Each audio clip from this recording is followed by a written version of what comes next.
सूद का ताल्लुक कंज्यूमेबल चीज़ों से है। यानी आप रुपया लें, आपने किसी से 10 लाख रुपया कर्ज लिया, तो अब आप ये देखिए कि वो रुपए को आप कैसे इस्तेमाल करेंगे। वो तो फना हो जाएगा, जाके खर्च कर लेंगे ना। खर्च हो गया, सर्फ हो गया, कंज्यूम हो गया।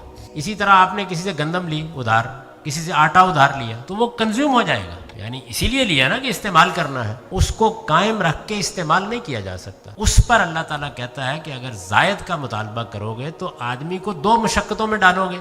एक तो जो पैसा उसने खर्च कर लिया उसको पैदा करे, और फिर तुम्हें कुछ ज्यादा भी दे। इसको जुल्म करार दे के, बेइंसाफी करार दे के रोक दिया गया।